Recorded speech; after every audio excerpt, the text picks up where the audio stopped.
Welcome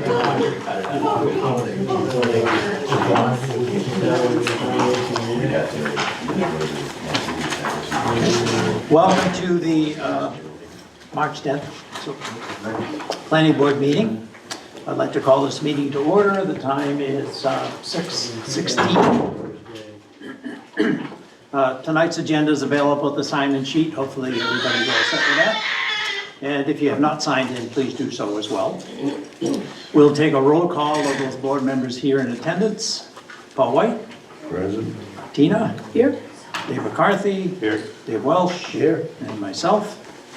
We'll also acknowledge the town staff present. Christina Robinson is a code enforcement officer.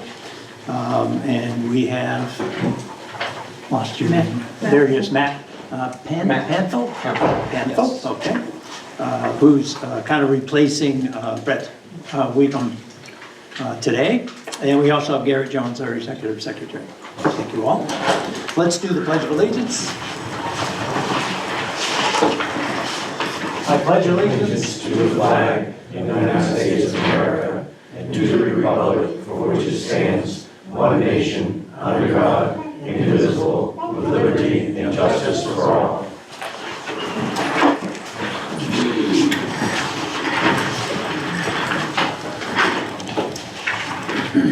This is a public proceeding, not a public hearing.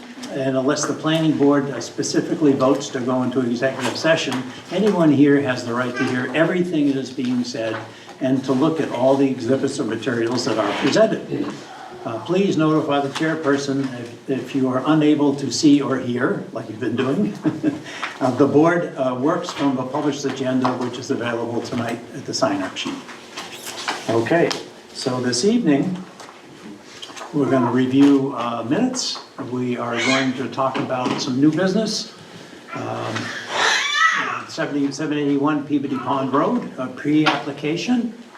We're going to be looking at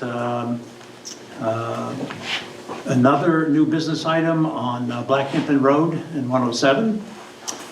We'll be looking at that two-lot subdivision. We'll be, and we did have scheduled 61 Shore Road for this time, but those folks are not available. So we'll just, they'll let us know. I'm assuming we'll put them on again. They're planning for the 14th, April 14th. Okay, so we'll just put that in there for that? Yeah. Okay, so April 14th on Kevin Sheed.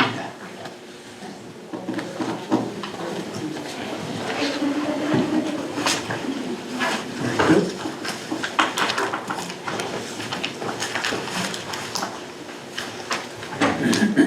Is there any additional correspondence that we have? I submitted or I gave you guys just some correspondence between Christina and the DEP, just asking some questions about this application, the Thurston application on 781 Blue Pond. I have that there, so yep, very good. And then there was also an email about an upcoming training. Okay. Okay, very good. And could I have a motion to accept the minutes for everybody? The last meeting? Motion to accept the minutes. Second it. Second it. Okay, all in favor? Very good.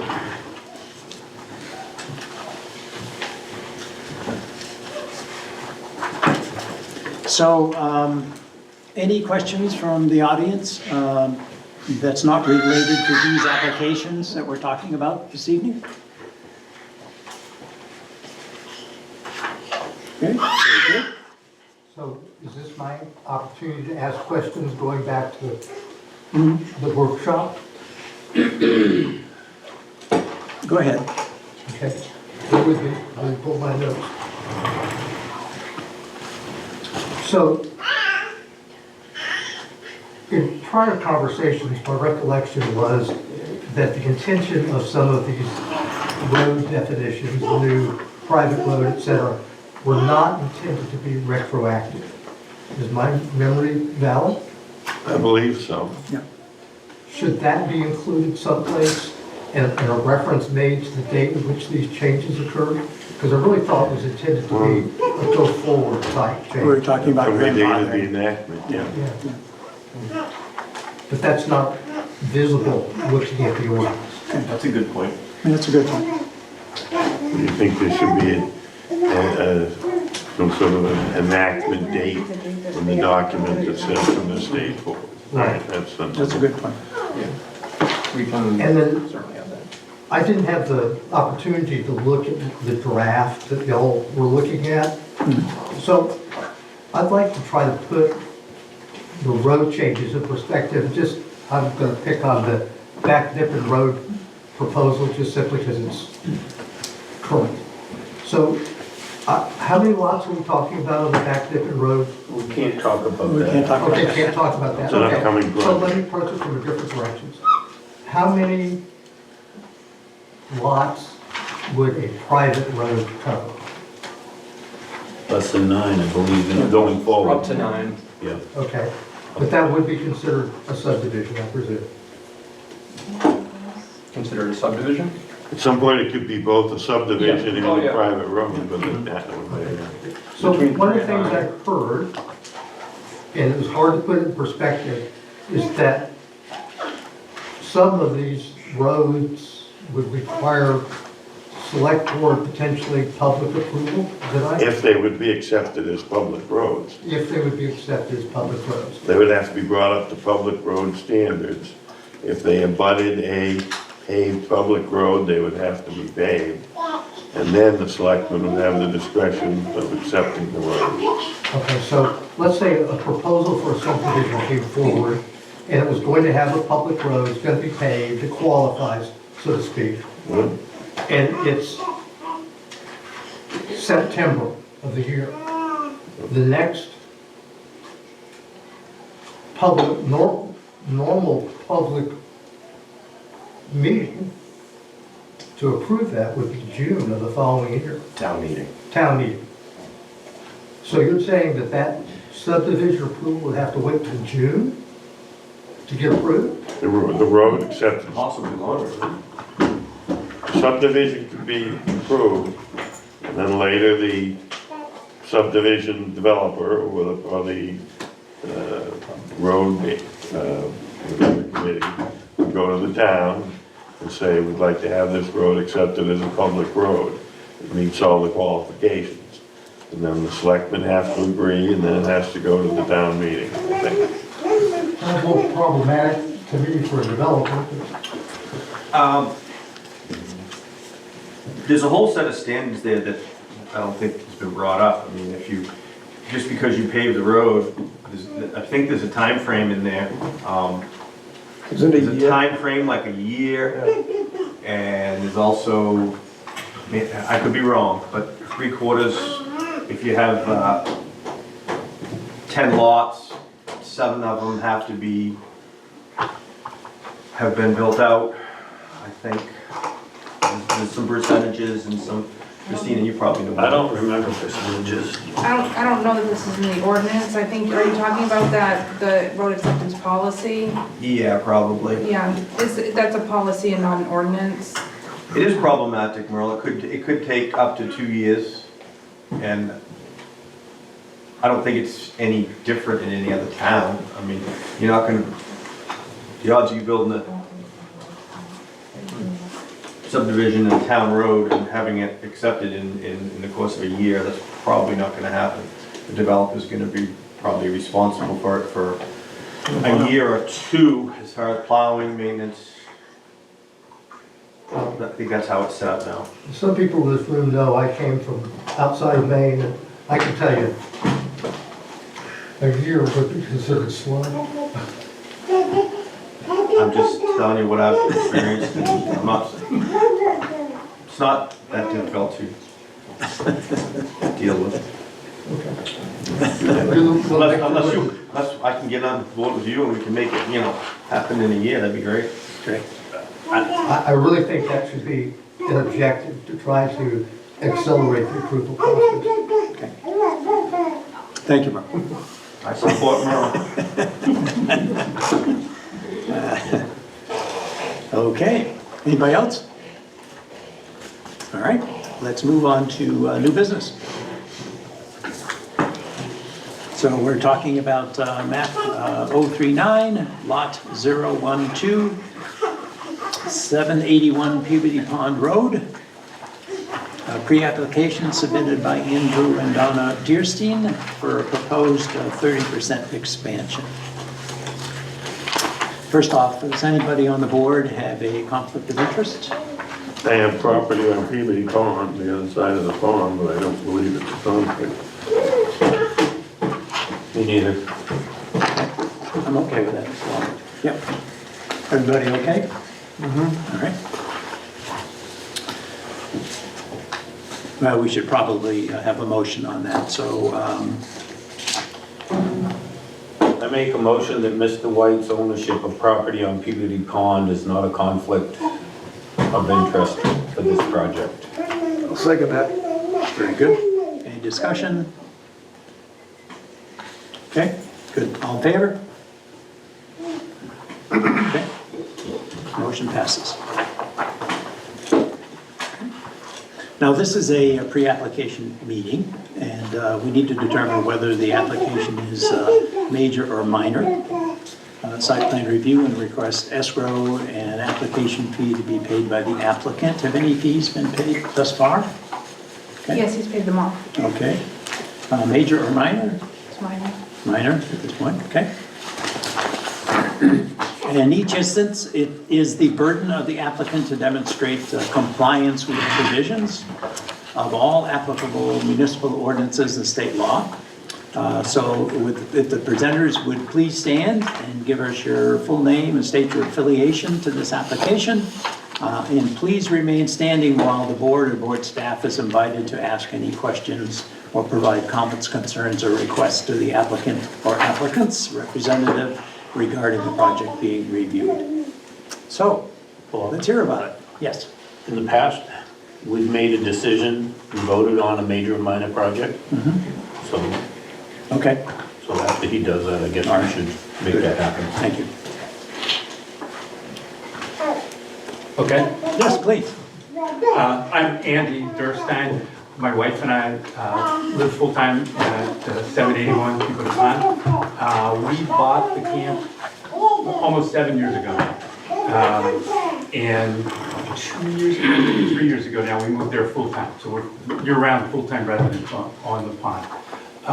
The camp was originally owned, I guess, by John and Helen LaFleur, who were there for nearly 50 years. The camp was originally a 12 by 21 fishing camp that was built in the 60s.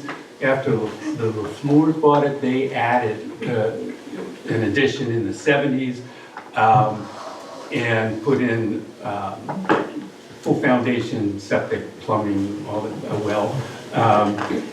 And that would have been in the mid-70s, so before the 1989 cutoff date for expansion. So all of my figures that we'll talk about and that we're looking at are mine, pulling measurements. I've contacted DH2M, and so they're on board to do the formal survey, pulling measurements, and they'll be available to do that end of April, beginning of May. So all of those figures are subject to revision based on more accurate measurements. So just kind of briefly, would it help to look at any particular pictures as I'm talking about this? Give me some feedback. I think we all have the pictures. Okay. You did a great job on your pictures, but That's my wife gets all credit for that. You have great sketches as well. Yeah, I thought the sketches were outstanding. So if you go to this one, Yes. okay, so that's a side view of the camp. To the left is Peabody Pond, and if you look at the second story addition up there, and for the moment, imagine that not there. That's the original camp, and that dotted line is where the existing camp, that's that 12 by 21 fishing camp that I was talking about. That's where that ends. So the lakeside front of the camp is 16 feet more or less to the high water mark. So what we're proposing is to, on the back side of the camp, the roadside, is do a 12-foot addition that is then 17 and a half feet or 17.3 wide.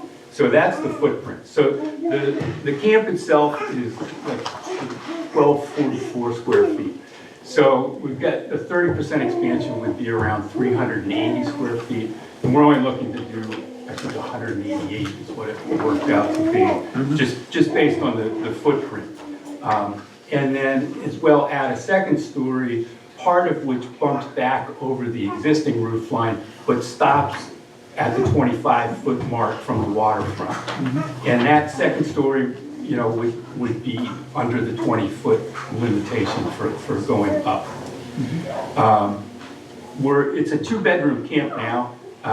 It's gonna remain a 2-bedroom camp. We're just moving, so that upstairs would be a bedroom with a full bath. The existing second bedroom would become part of the living room. So we're not expanding or adding any bedrooms. We're adding, there's one full bath in the camp now. We're adding a second full bath and a half bath.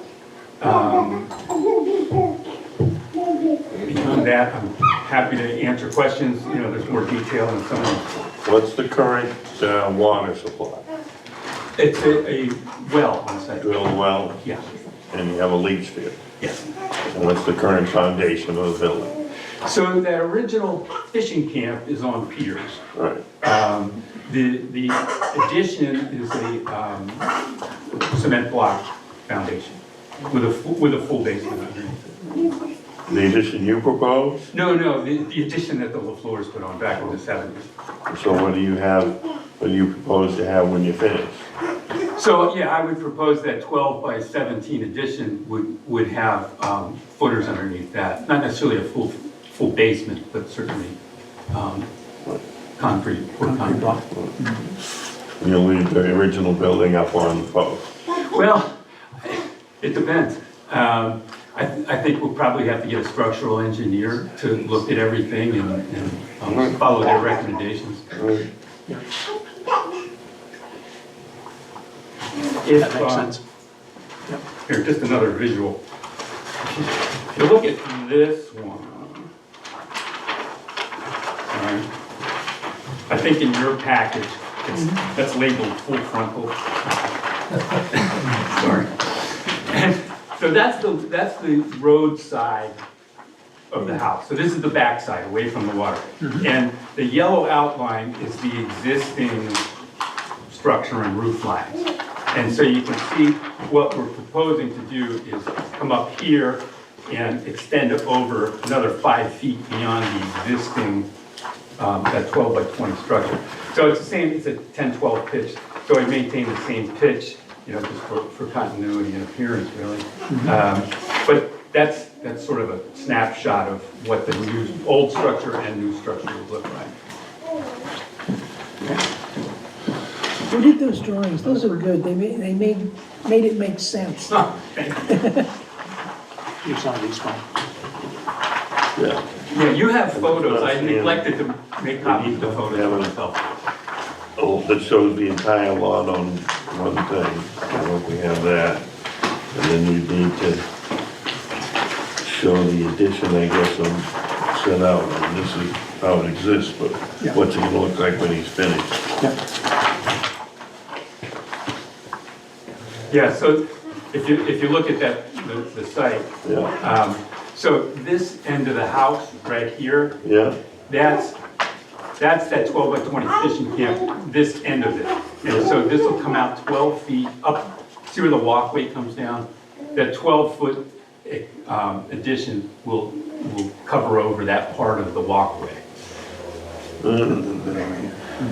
And does this show we need this to show the entirety of the lot, all the dimensions, and then what exists before, and then what you propose to have when you made the changes. Yep.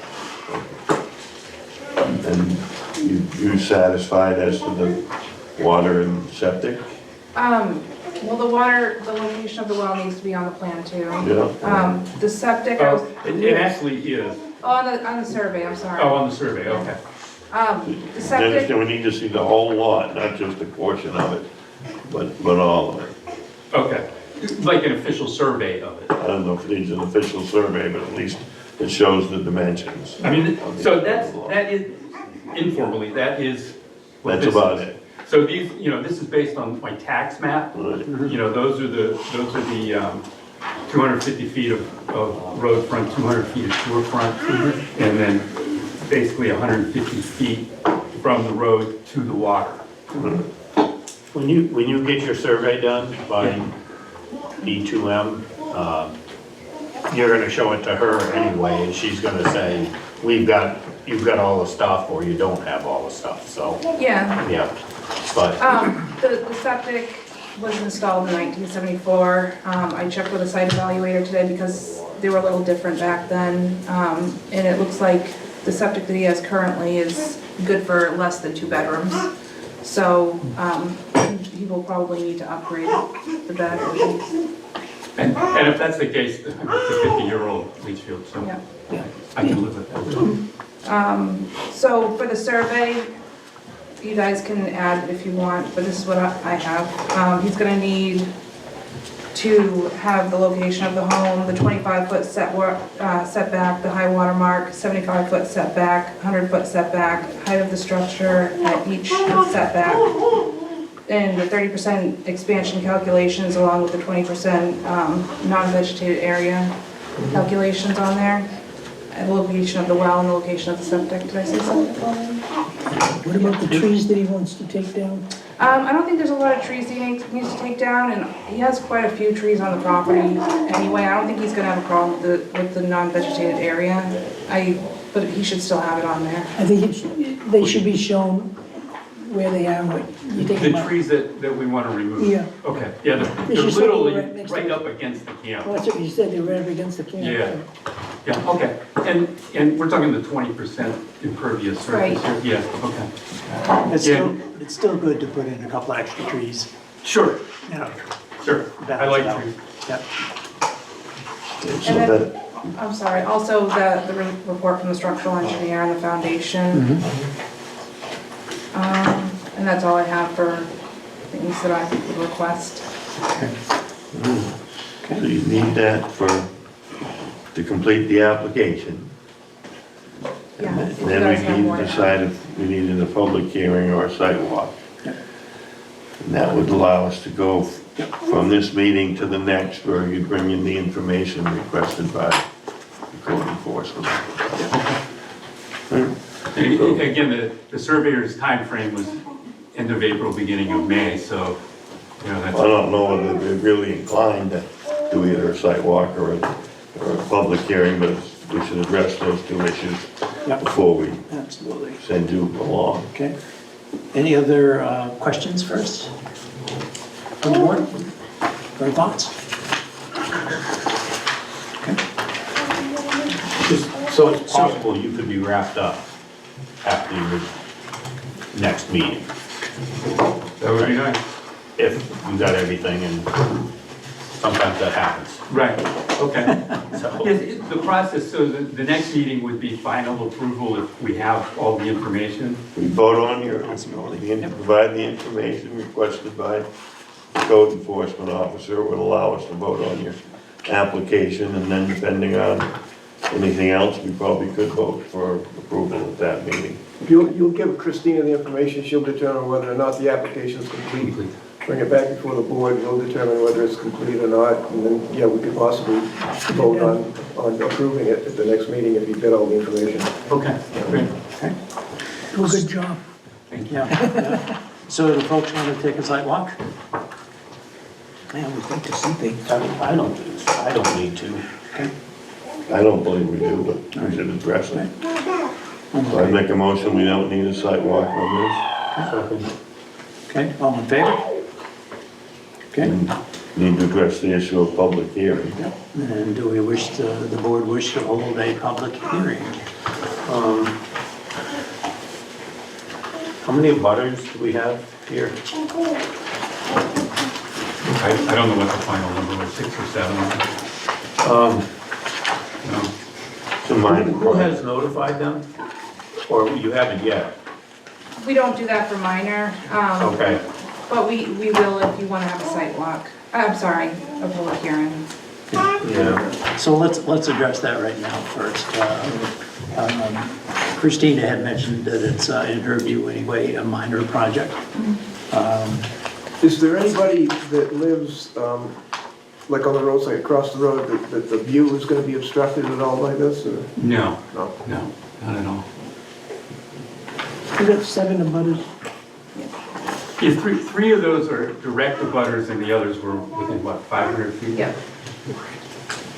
Is there vacant property across the street? Yeah. Do you know who the owner is? Charles. I think he was last. Do they have? Charles Fichette, yeah. Yeah. Oh, it is, okay. And he's fine with it? Well, I don't know if these were sent He doesn't out to know the yet. abutters. Not yet. I haven't talked to him personally about it. Okay. I actually think it's probably a good idea to have a public hearing.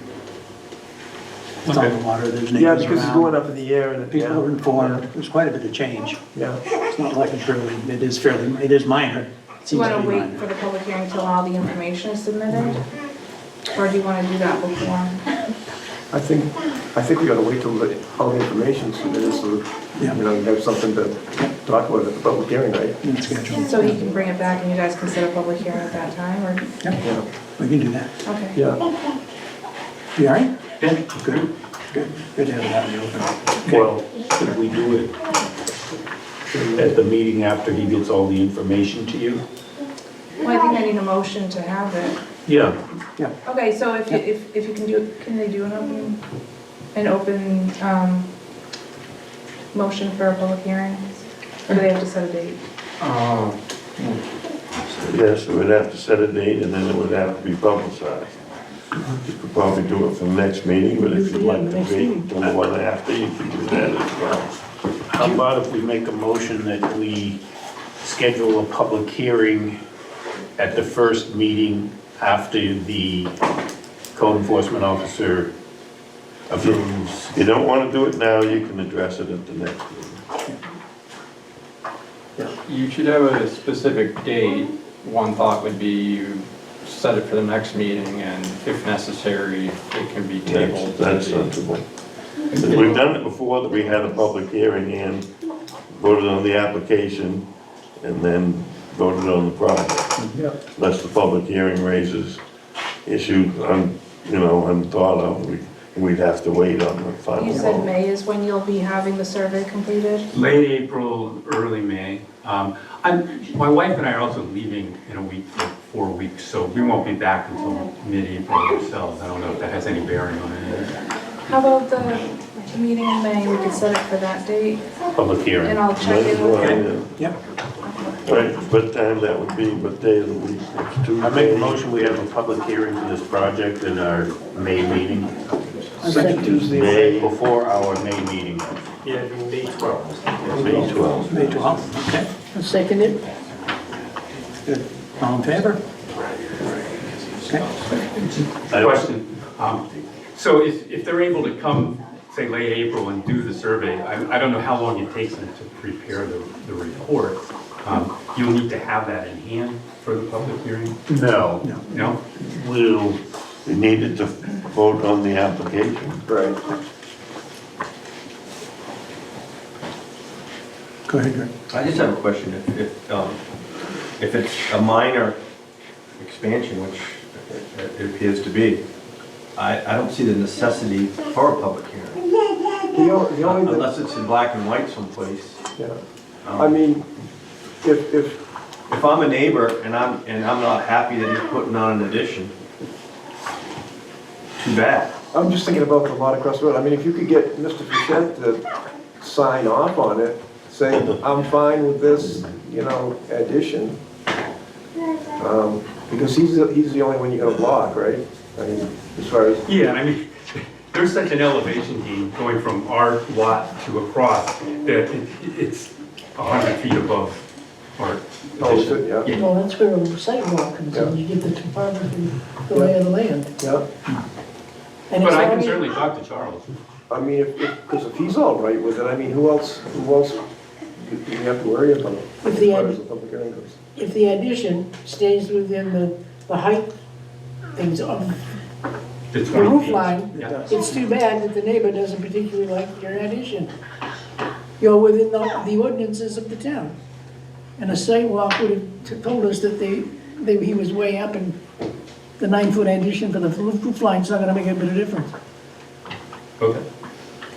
I mean, that's why I'm talking about common sense. Put the pieces together.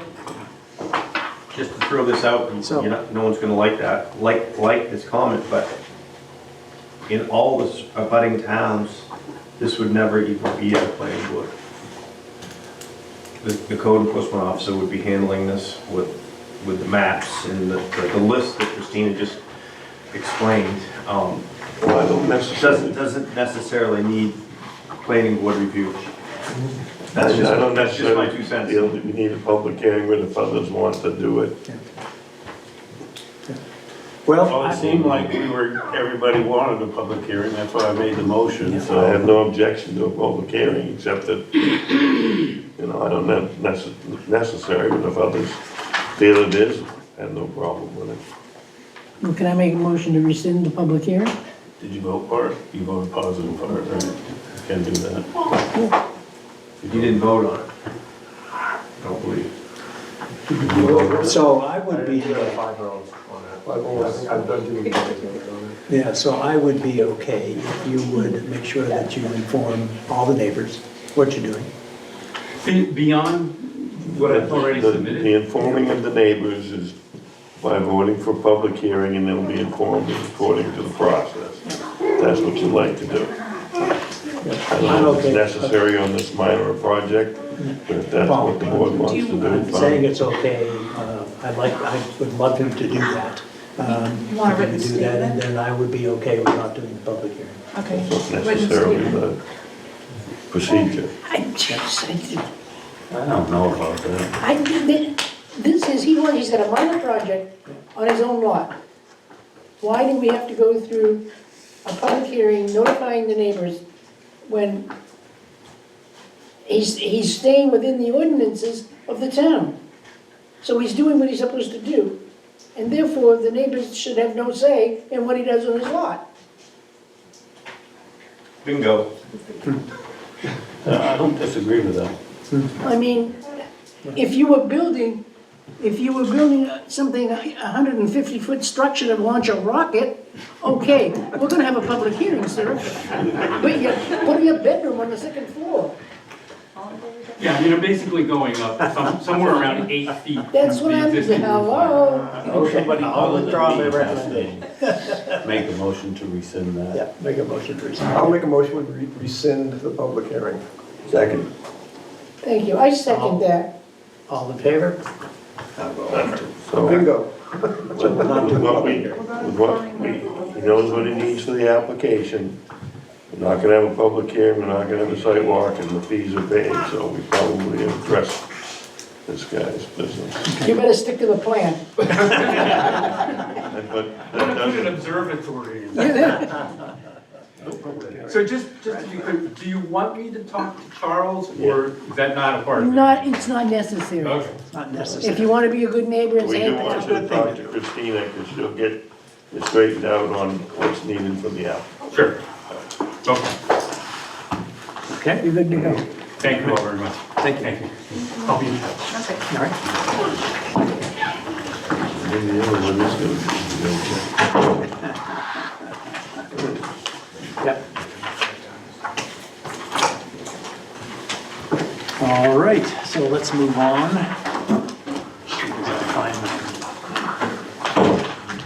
Step right up. Make yourself at home. I like to at least wait until I'm called. Oh, you. There it is. Okay. So next, map 011, lot 016, back Nippon Road and Route 107, Bridgeton Road. Sketch plan application submitted by Dina Homolitsky. That's more difficult to pronounce than my last name. for a proposal of a 14 lot subdivision. Now, Now, this will- does anybody have a conflict of interest regarding this application? No, Paul? No. Okay, thank you. And this is a sketch plan application. And so it follows much more the same path we just went through. So let's see now. Any fees been paid at this point? Yes. Okay. Again, in each instance, it's the burden of the applicant to demonstrate compliance with the provisions and all the municipal ordinances and laws. So if you would, let's hear about it, and we will ask you some questions for sure, and go from there. That is my goal. My name is James Lowry. I am a civil engineer with BH2M. We've been retained by Deanna Homoliski and her sister, Lauren Campbell. They are two daughters that somewhat recently inherited this property from their mom had recently died. It was Robert and Claire Coates, if you guys know them from town. As you see, I'm gonna actually, as I go through this, I'm gonna flip this around. This is about a 65, 66 acre property. We're still in the very preliminary stages of doing anything with this design. Still need to go through and do a full boundary survey, but wanted to present the sketch plan to you all, get some feedback from staff, get some feedback from you guys. If there's any neighbors here that have questions, I don't mind answering them, whatever. However you guys want to handle this. But effectively, this is a property that's got a very small piece of frontage right along Route 107. Could I ask you to shift that sideways a bit so the audience can see as well? Yep, move it. Oh, turn it this way. We're good. We'll get the podium out of the way. Yeah.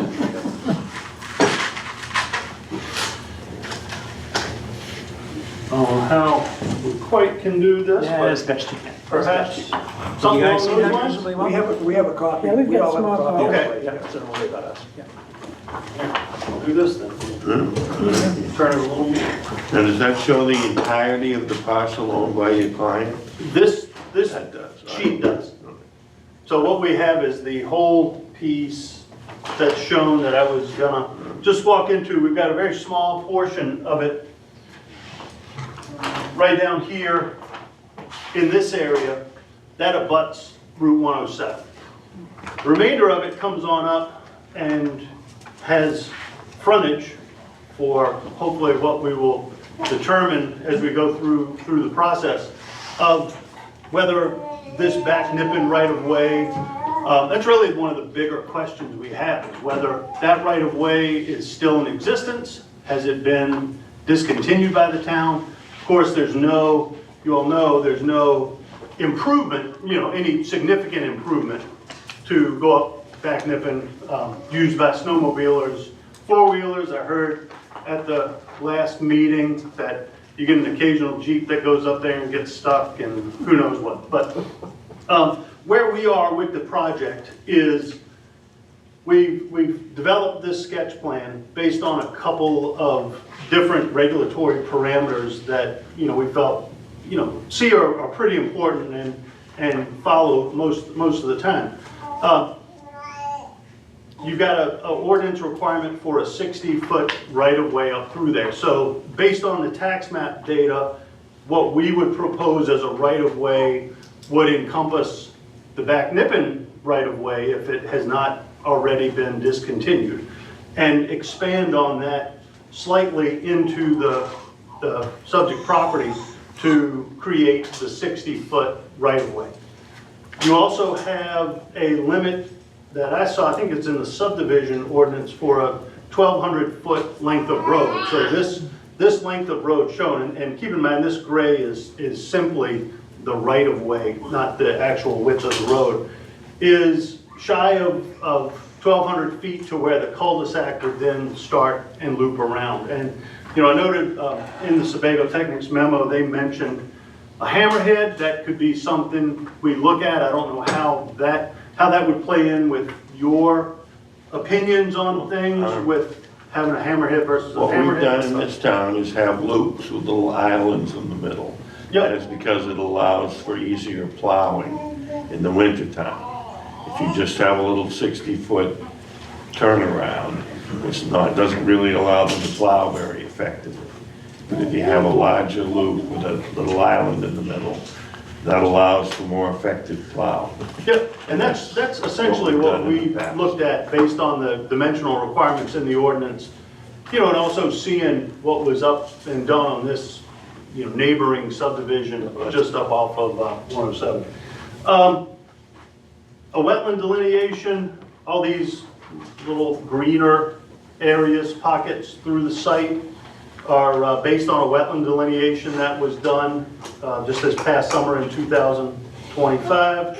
A vernal pool assessment, there was a couple of vernal pools that would require some follow-up to determine if they were significant or not, is planned on being conducted this spring. So as long as, you know, you guys don't tell me something tonight that completely shuts the project down, that is expected to happen in the spring, and then we would know from there, you know, what types of, you know, if any kinds of significant vernal pools we would have to deal with through the state requirements. A couple of other natural resource type considerations. Up in this portion of the project where most of the lots are proposed, based on your shoreland zoning maps, there's a 75-foot stream setback. It's more or less that orangish line. And then that expands out per your shoreland zone map to a 250-foot shoreland setback. I think where this area, and I'm not greatly familiar with the project, but it looks like there's a fairly substantial wetland complex associated with the stream as you work your way up away from 107. So I think that's probably where this rolls out into a more of a broader 250-foot shoreland zone area. Ultimately, neither one of those setbacks, as they're depicted, is going to have a significant impact on how we have, you know, how we've laid this out right now, because it's down towards the back side of the lots behind the wetlands, but they're there.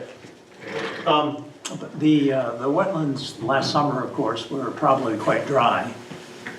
Yeah, but they go through the whole process of looking at soils, vegetation, so whether it's, I mean, you can do a wetland delineation, it's not recommended necessarily in the winter, but even in the fall as vegetation starts to, you know, die off, they know, the wetland scientists know what they're looking at from a fall vegetation versus, you know, spring. Okay, thank you. So that's roughly the overview that I had, and a couple of things we were hoping. I always like to use the sketch plan process to be able to understand any questions, concerns, anything that a board may have. A couple that that I had thought of prior to the meeting, you know, effectively, number one, if there's any local knowledge or records of the ability to access up through the entirety of the Back Nippon right-of-way, if by chance that has been discontinued officially, formally discontinued, then typically the property of the abutters would go to the center line. And again, that's something we may discern a little bit better once we get in and do a boundary survey. If there was any concerns over the length of the road, all of these lots are laid in based on the village zoning district standards, 40,000, I believe, square feet. Yeah, 40,000 square feet with 100 feet of frontage. Most of these are in excess of that because you've got the frontage issue. Sebago Technic's brought up that you have a provision that doesn't allow spaghetti lots, so some of these, you know, where, you know, say this lot here is 64,000, you know, we could shorten that up, add some more land into the remaining land of the Homoliskis to, you know, to meet whatever ordinance requirements. We did try and lay the lots out. You know, lot 3 would have a small wetland crossing with a driveway to come up into a building window. The remainder of them, though, I think you could get a decent house lot and driveway without really going across and having any significant wetland impacts. So, also some provisions in that ordinance for the set aside of land and conservation, where it talks about the reduction in size of lots. And that was done at the little project up here, the first little turnaround as you head up the hill on the right. It was, you know, and Kurt's done it on some of his projects where there's a down on, I think it's the one on the Folly, where there's a certain portion of the project was set aside in conservation, and that might be what we would look at with the swampy area, that might be set aside as conservation, but it's just a thought. And also, it's as to the right-of-way, it may have the, like I said, I don't know the status of it, but others up above your project may benefit from that right-of-way, the ability to pass up through into their project, into their lands, so. Yeah. No, I don't know, we were talking before the meeting, there was some questions about closing off access to ATVs or snowmobiles. You know, in my opinion, if this is a public right-of-way, it would remain a public right-of-way, it would just be improved, so that you'd have a road up through there and access to the lots.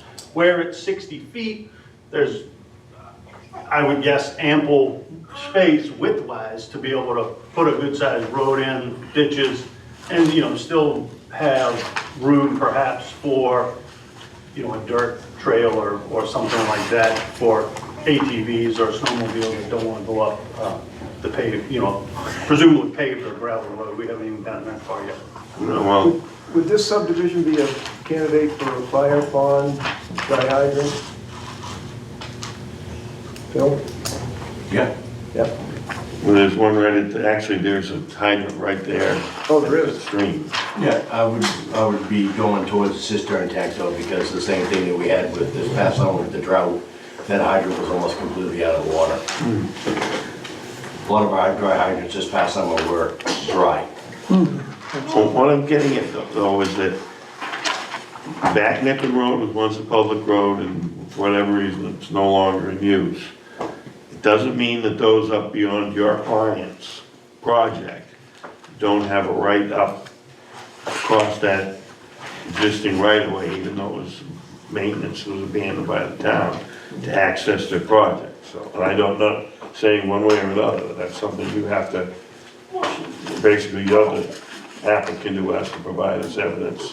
Right, One no, way, yeah. and that was never, again, in my thought, where if this is still a public right-of-way, it would always Well, it may not continue be a to. public right of way because of the abandonment of maintenance by the town. But it may be a private right of way for the property owners up beyond yours. Yeah. When the town abandoned it, doesn't mean they lost their right to cross that, Right. to their property up above. Exactly. No, and I don't think the intention would ever be to quote-unquote gate this off for only these 14 lot owners and the Homoliskis. So, you know, I think that, Like I said, is you need to satisfy yourself at some point because someone could come along and say, no, I own property up on the yep, west side of Brown's Pond and my access has always been up to that Right. Nippon Road, though I haven't gone up there in years. right. Depending on the status of the road though, the inlet to Back Nippon Road, if that's not a current road, I would wonder if that angle's too steep.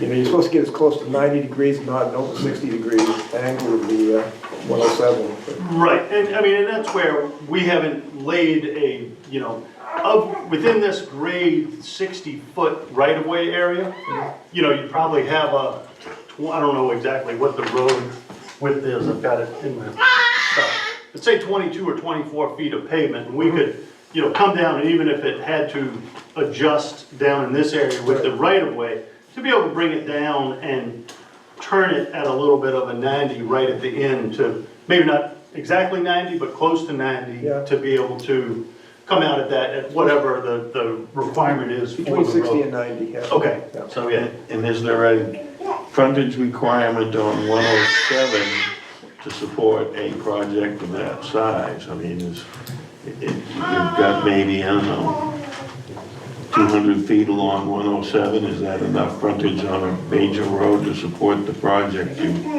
have in mind? That's just a thought, I don't necessarily know the answer for that.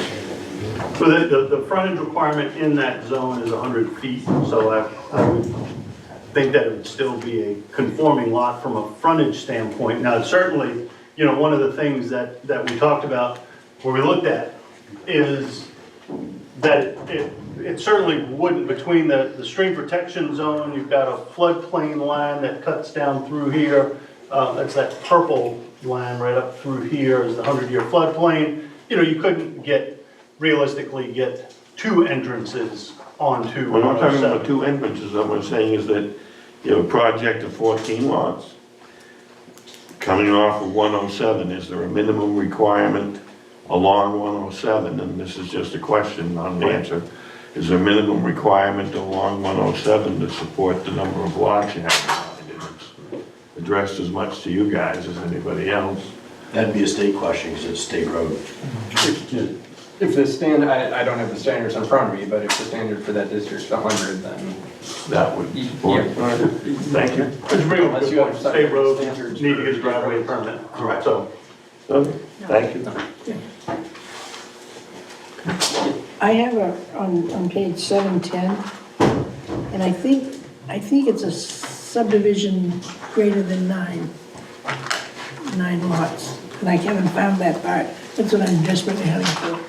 But there should be some public usage areas, like a playground or a green area, because there is such a high density of people there. okay, well, that's good, so. Goes to the question of, you have to view the entire lot, not just one chunk of the project. This talks about how there's phased-in projects and stuff. Do you have any intentions for the remaining land you'll have in your, No, not at this point, it's just. well, not at this point, but that's why they have the provision. Right, To ask questions about what may be the final yeah, I mean, at disposal. this point, the 14 lots, it really plays in very nicely with the road length standard that you guys had. The frontage available, frontage around a cul-de-sac, and staying to 14 lots, which keeps you out of the site location of development process with the state DEP. So that's, you know, their most strenuous, onerous, I guess, type of review that they have for intended for much larger projects. But, you know, effectively, right now, what we have proposed are the road, the 14 lots, and then the remaining area, which is about 43 acres, would remain in ownership by the two sisters that own the property. But you learn, and you know, I mentioned earlier, there's a portion of the ordinance that talks about setting some land aside as to make up for the concentrated allowance of concentrated lots or smaller lots, to set some portion of probably a swampier portion aside for conservation, or, as you said, for some sort of recreation. That's something to think about. Yep. And also, you know, if you settled into this, you might find yourself in a situation where to access your remaining land, whatever that might be, you'd be limited by our backlot provisions to say two lots. As long as you know. Yeah, I mean, and right now, as I reviewed the ordinance, that, I think it's 1,200 foot road length would be ultimately the more limiting factor, and then we'd have an access easement to come back through for a back And then, lot but there. given our backlot provisions, that might limit what those two Yep. two lots. And also you need to answer the question for your own purposes about who might have a right of ways up through there. Right. When I was looking at this, I was looking at lots, particularly lots 4, 5, and 11. It seems though those 3 lots have a lot of wetland. Is it really feasible to build a house with that much wetland on your property? Yeah, I mean, somebody else's decision, but I mean, this lot probably, you know, lot 3, you definitely would have, there's a narrow area right there that would make sense to do a driveway crossing. yeah, But you still have an area right up in lot 3 of about, 200 by 100 okay. feet. Yeah. Same with lot 4. This area right up in here is a fairly sizable building window. Lot 11, or maybe 10, could be the one, you were thinking the wetland would narrow it down, but, again, between your setback over here, without a scale, you're probably, 75 feet, which is pretty good for a home. You can configure, somebody wanted a garage to sort of do your architecture to set it in the front or do whatever and fit a lot in there. Yeah, okay. Okay. Now, is it, when you say wetland, I'm envisioning water in the basement. Yeah, I mean, and the good thing, In the spring.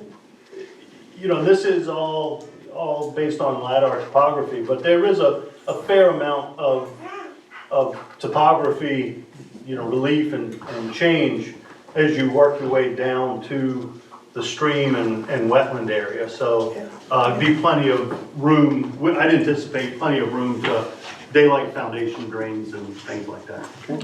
So these lots would have underground utilities, or? That would be determined. We haven't even thought about whether we would run overhead or underground up through there. I don't know if the town has a standard for. I guess it depends on whether it's considered a dead-end street, because Yeah. if it's in excess of 1,000 feet, then it's mandatory that you have underground. Okay. So, at least according to section 8, page 9. Which section was that? Section 8, page 9.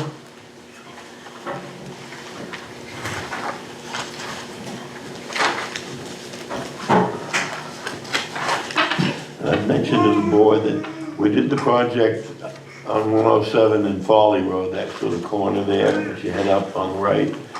When we did that, we allowed lots along the road, but in the back lot, there was access, but limited development ability for the place in the back, so that might be a similar situation. Okay, thank you. We've got a list from Sebago Technics in terms of things to consider along the way, and did you get a copy of that? I did. Good, good. Which one is this? Let me just. Is this the one dated February 24th? Yes.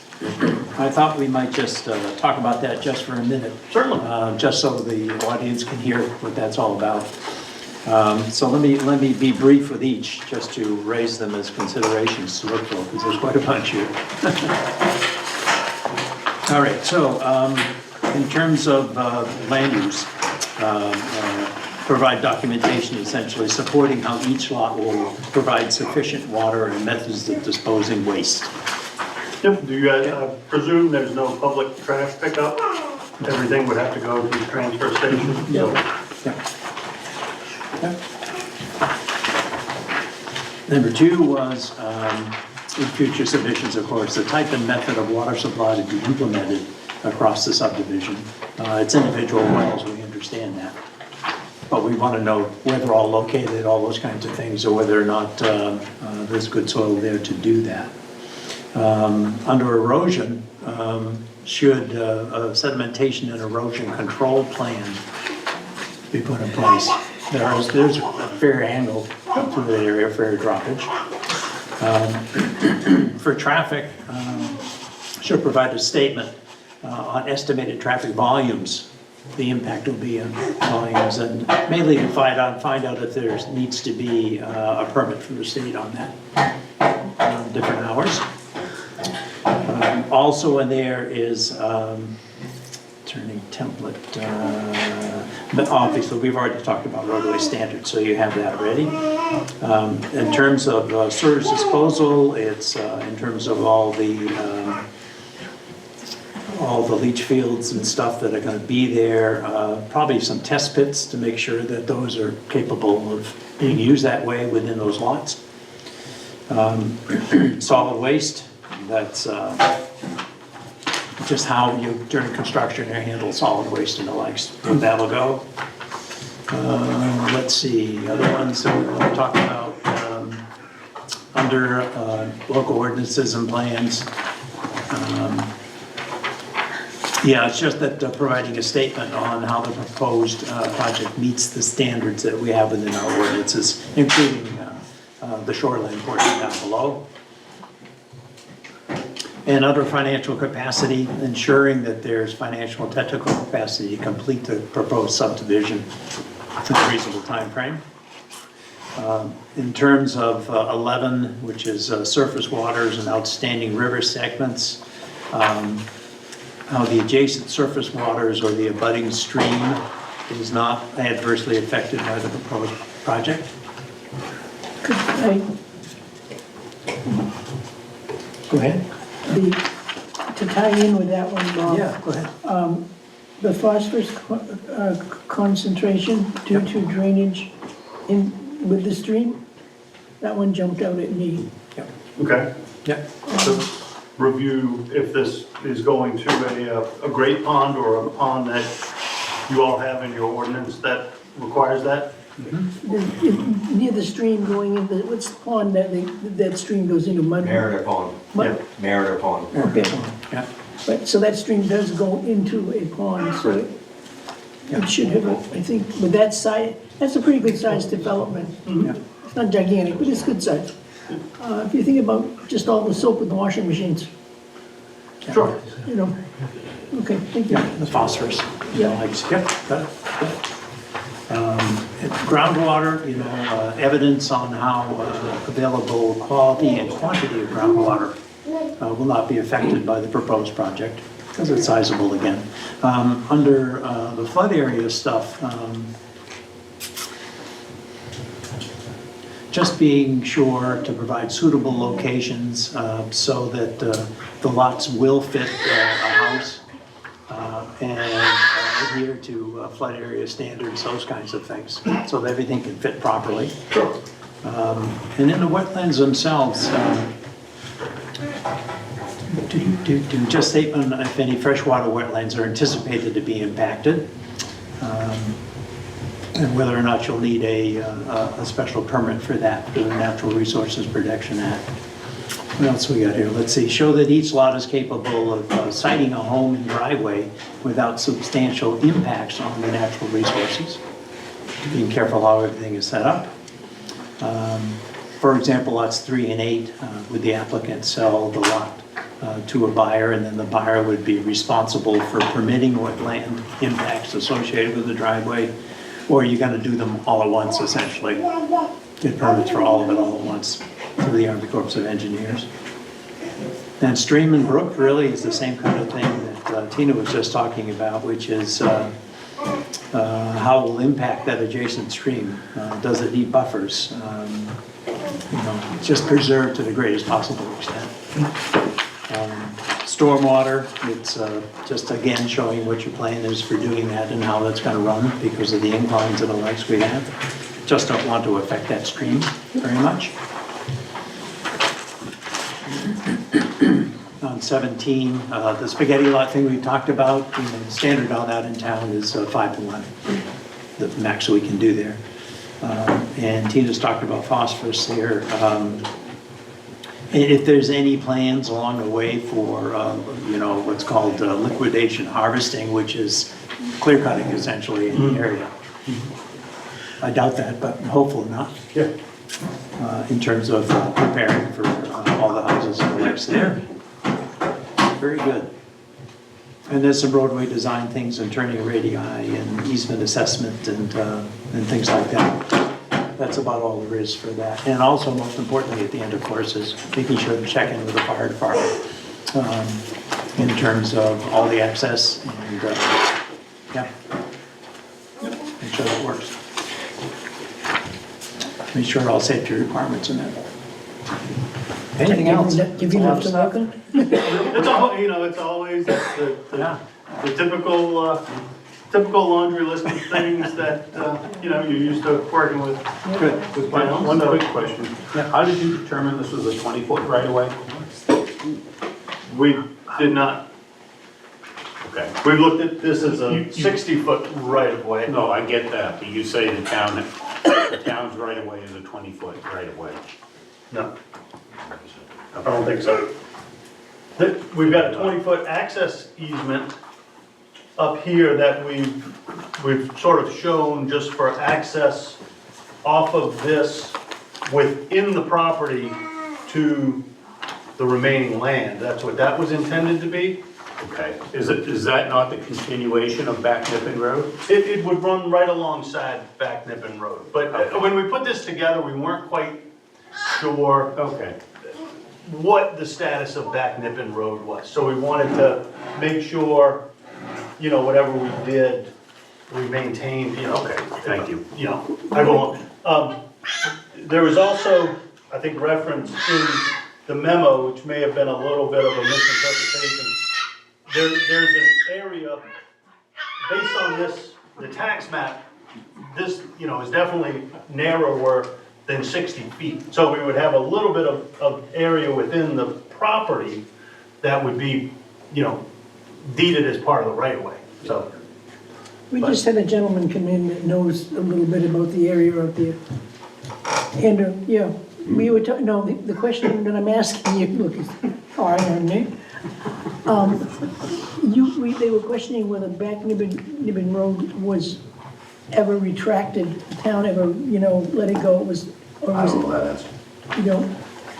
Because you said it was like a trail, that's all. It is a trail. Yeah. It once was a public road. Yes. But we don't know if the what town point in ever, time it was abandoned. abandoned it. I think it's like a statutory thing, the main statute talks about these old paper roads and the time frame that the town hasn't done anything, if I recall. And that goes either way. I think there's a process the town has to go through. Oh, or yeah, goes to to town make it meeting. a, Yes. yeah. I don't think it's ever been done. Right, typically, if a town abandons a public right-of-way, it's voted on at town meeting, there's record within the town meeting minutes that would indicate that. Yeah, I think it's a process. Oh, no, there's a definite, look at sticking. Well, historical data will show you that the town in the past has gone, or if they want to abandon the road, it needs to go to town meeting in June, or July, whenever that is. And it needs to be brought up there and the town will vote on it, whether or not it needs to, if it continues to be a road or gets. So if not it to be a was road. abandoned, there would be a record of the abandonment from the record of I town would need meeting. to know a time frame to start looking. Yeah, It'll be first half of the century, the 20th century. Which century? it's chiseled on a stone. Well, put it It's this on a way, it's stone. shown as a public road on the map of 1871. And by the time, I think when I was a kid, it was abandoned for a long time. So somewhere in that time frame, It was a stopped. four-wheel drive road in 63, Yeah. I can tell you that. So maybe. Still is. But what happens is they generally didn't abandon the road, they abandoned maintenance of the road. In other words, no one was living up there, so they stopped. So the right-of-way is still there. That's, Yeah. someone has to. Yeah, effectively, that's, Who knows? that's one of our questions, is you've got this right-of-way shown. Is there anything to preclude a private landowner from upgrading it for their use?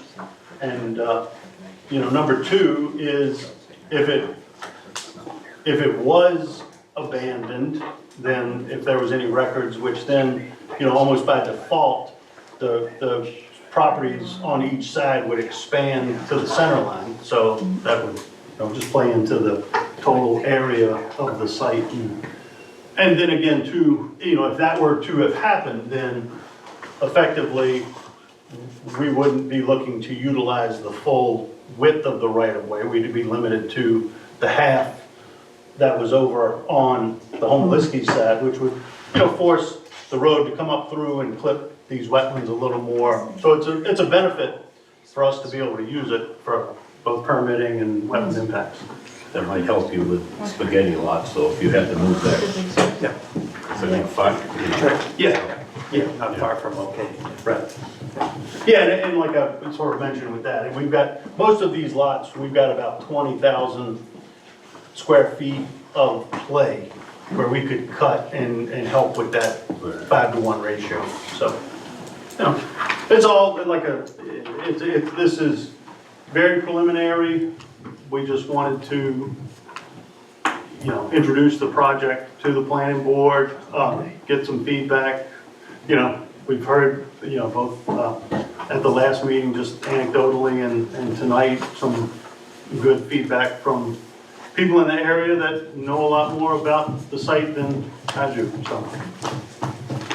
Is it frightening you away? Does it still sound, as you listen to all of It's it? not frightening me away, but this is work for me and money that somebody else has got to spend, so we'll have that conversation in the morning. But again, we wanted to, I'm not hearing anything that would keep me, or would be a big red flag that I would go to him and say, no, I don't think you should proceed with a vernal pool study or a boundary survey, or a little more so that he would understand, or they would understand a little more of what they've got in the land record. Any other questions of the board? no, I'm good. Okay, so yes, indeed, let's hear some comments from the. Questions. I'm new to the area, so, I understand. so the total acreage that the sisters own is 64, 65 acres. Yeah, about 65 and 66. Yep. So how many acres would this 14 lots encompass? Including the road, about 20, I've got it written down here, about 23. And this is one you didn't provide us a copy of, did you? Right. Oh, Show the entire thing. yeah, I'm sorry, I thought both of those were sent in. This accommodates maybe 45%, Yeah. 45%, and then you have a large amount remaining. Right. So that would, as part of our ordinance, we're allowed to address the potential development of that in the future. Yeah, so this area right here, roughly 23 acres. The area back on behind is about 43 acres. So what's the proposed range of lot size? Generally in the, I think some are right there at closer to the 40,000 square foot minimum. So you've got, these couple are about an acre, just shy of an acre. No, just above an acre, excuse me. Up to lot 11, 12, 14 are in the 2 to 3 acre range. Okay. And where, in reference to the subdivision, approximately Mariner Pond? Mariner. Across the street. Mud City Pond. It is not city pond, that's the. Is that down in this They call area? it Mariner. Farther up? Nope. No. No, it's really just kind of across the street, across one of the. Oh, just right up in here. It's like right in here. Yeah, I got you. And just for your information, the reason I'm asking is looking out my backpack, I can see that. Look. Okay. So, just trying to put it in perspective. Yep. And how many adjacent landowners are there?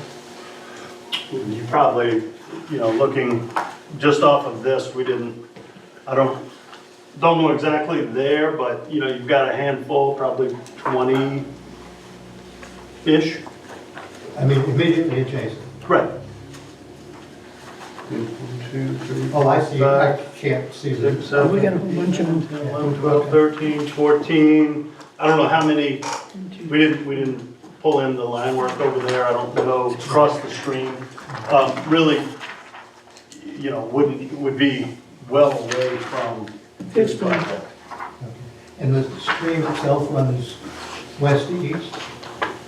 Yeah, more in a northwesterly to southeasterly direction, I think, from looking on the, picturing my, looking at the maps and Google Earth and everything. And so it drains into this Mariner or Mud City Pond? Yep. Okay. If you look at the spaghetti lot provision, a lot of these look like they would not meet the 5-to-1 ratio. Yeah, I agree. So that's something you need to look into. Those are my questions, thank you. Okay. Anybody else? Well, right, I would say that you mentioned access and build out of remaining possible build out as part of things we can address. I think this is probably a major project, so we should. But at the current status, this is a pre-application meeting. Yep. No. It's a sketch plan. It's just a sketch. Sketch plan application. Yeah. Because we've raised a number of things, and he's gonna have to go back and address the spaghetti lot issue, because I think that's gonna affect what he can do. And probably a larger turnaround with an island in the middle that would make it possible to be better maintained for winter maintenance. Did you say that? You need to find out the status of the back Nipping Road, whether it's still has a town right or. He said we prefer neighborhoods. Okay, so getting back to section 8, page 9, the terminus of any dead-end street must have a cul-de-sac with standards as listed in section 5, table 5-1. Other types of turnarounds may be approved by the planning board after receiving a recommendation by the fire, EMS chief, and the public works director. So Phil feels like he wants a hammerhead there, then Hammerhead would be preferred because it also gives us another LZ spot, landing zone for light flight. Oh, okay. Okay. Use So that as Phil- well. fire chief and the public works director would be the ones that you. To go, I mean, are you opposed to a cul-de-sac? Not opposed to it, it just by having a hammerhead, it would give us the other option of an Yeah. LZ. We're limited in this area of town Yep. for landing zones, especially come wintertime. Right. Our other landing zone is at the church when Mother Nature allows for, ample snow removal, but when it's not, the next landing zone is down at the, school, Okay. which is on 115, so that's a haul. So, Right. yep. Okay. Well, that's good to know, because typically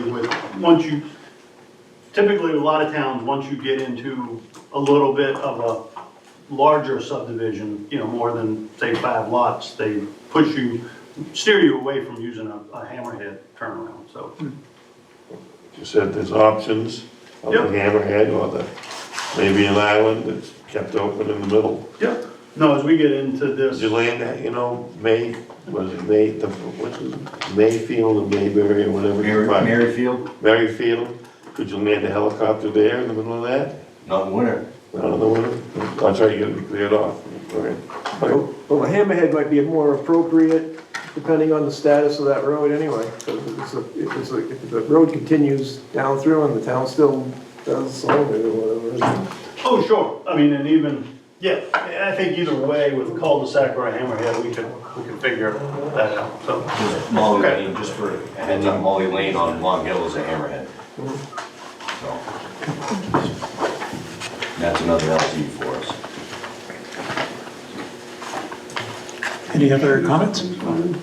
Just reading that, since I grabbed my You might. little section of the ordinance, I was just reading through that one you were talking about with 1,000 feet. Oh, any dead-end streets, there we go. Additional utilities underground, minimum pavement 22, okay. I'll keep that in mind as we go through and I look at this a little closer as we do full design plans. You might also consider allowing a 60-foot right-of-way along Back Nippon Road up along the length of your client's property. And that way, you might avoid the issue of others coming in claiming they've been constrained on their access. Just a thought.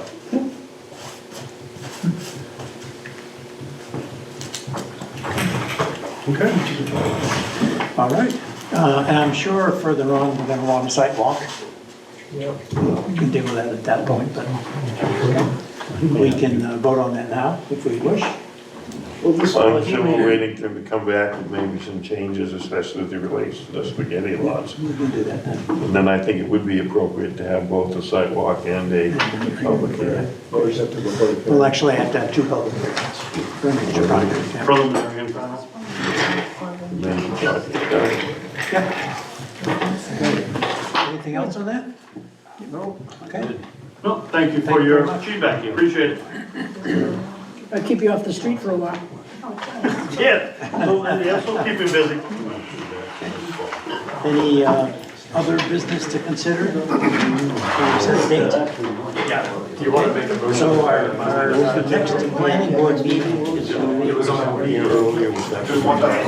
Oh, they did. For the ordinance.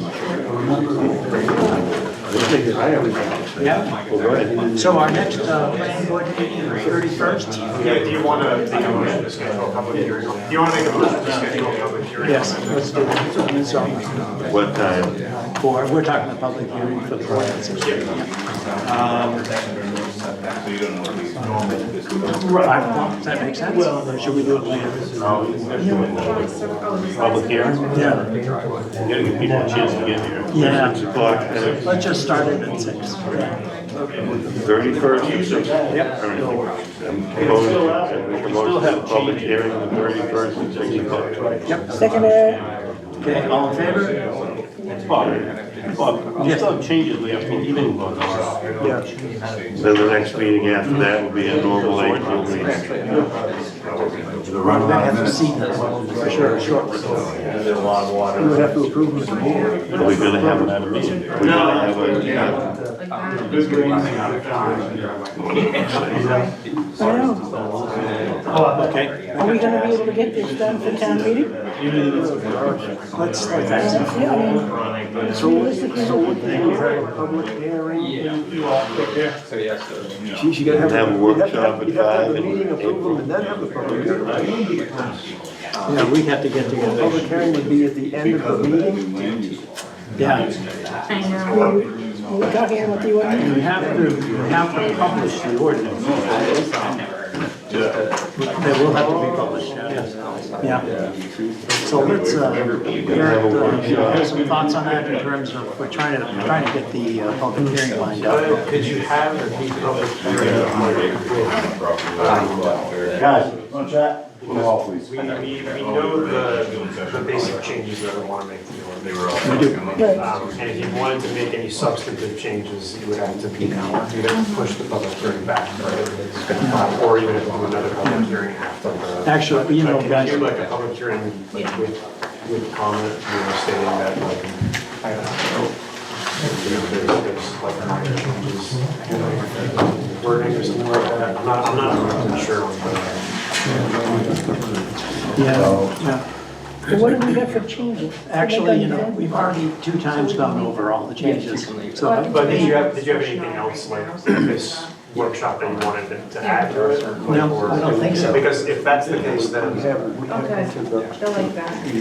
the fire hydrant ordinance. Yeah, Speak up, guys.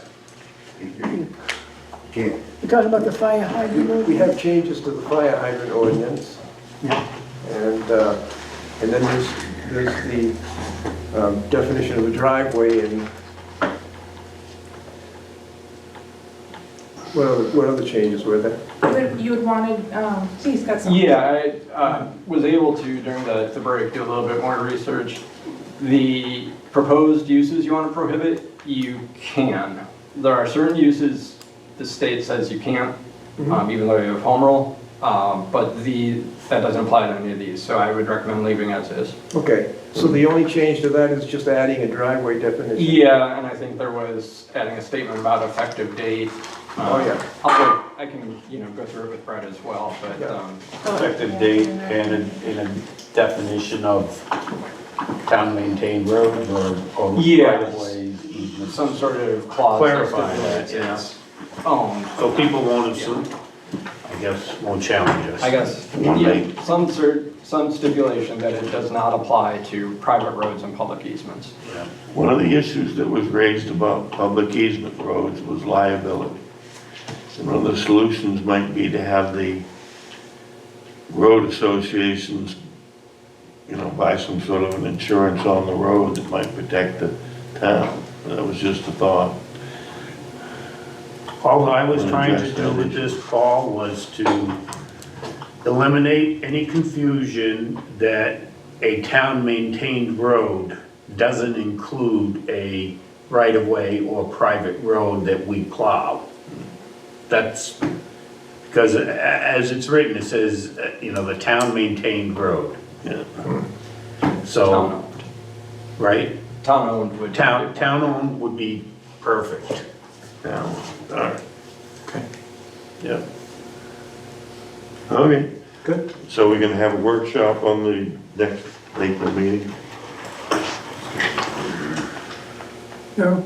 Do we need that? We need to have the public hearing on the 31st. We voted to have that Oh, okay. at sorry. 6 o'clock. And then we have the next meeting would be our April meeting. Did you guys all, like, vote for that motion, or? Yeah, we did. I would just. On the 31st? Yeah, we voted to have a public hearing at 31st. I don't know if you guys gave your, I don't think you gave your vote on that one. Well, you guys We were, were questioning, we were questioning. about the ordinance being ready. Right. Well, if it's not ready, we'd have to put it off till the April meeting. Yeah, I guess from my So point how, of so again, how would we do that? We would. We could have a approve the public ordinance hearing and then have before a our public regular hearing meeting. afterwards. Well, you'd have to have it after, because you gotta approve the changes to the ordinance. We can have it after. Are you talking about the changes to the ordinance? Right. The ordinance changes after the public hearing? I think you'd have to do it before, wouldn't you, and then have the public hearing? Well, you can, he can make the changes and then bring it to the public hearing. Why don't we schedule a meeting, Have a meeting directly after.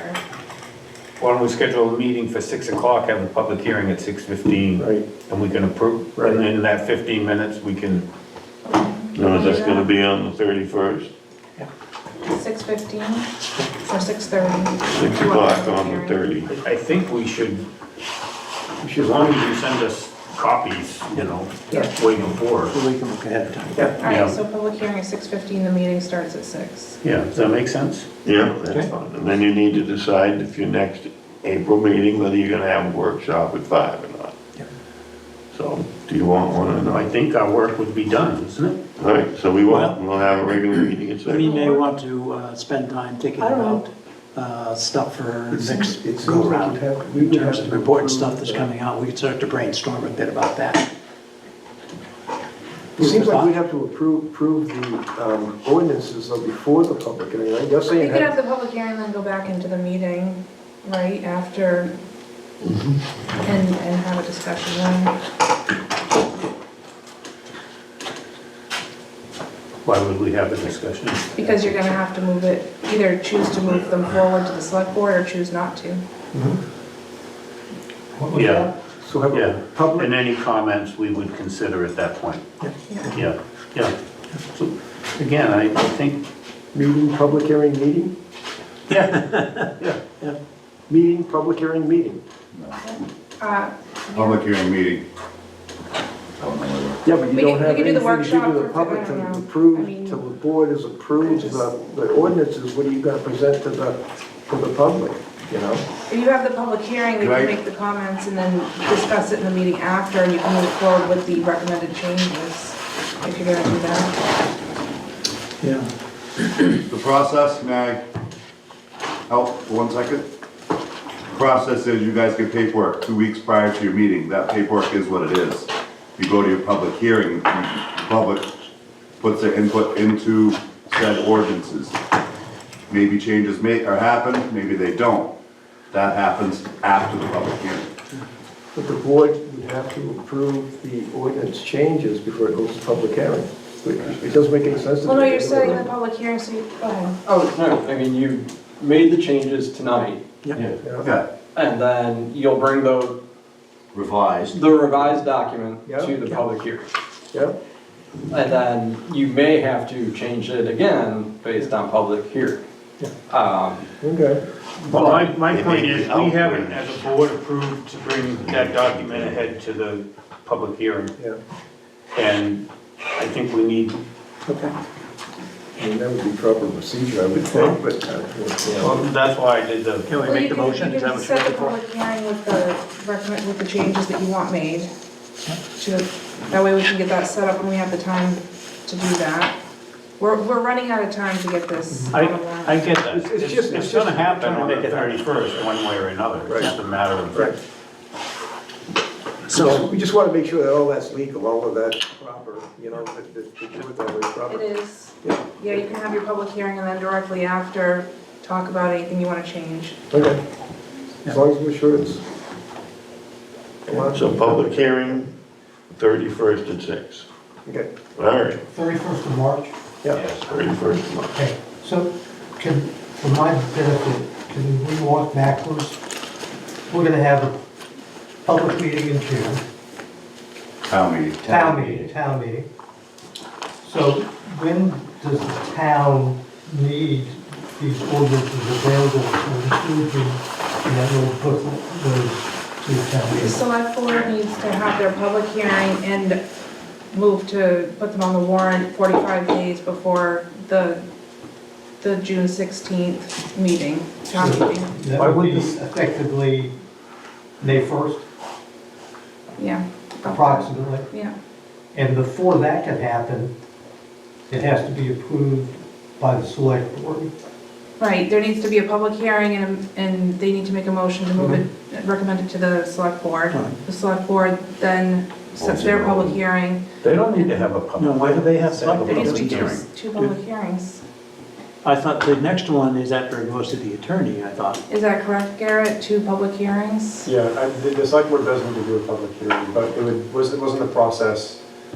Planning board recommends that it goes to a public hearing, then that goes to the attorneys, then what comes next, the attorney approved goes to the select board, they have their public Yeah. hearing, and then it goes on to, I mean, it doesn't need to have a meeting by the select board to go to the attorney, right? no.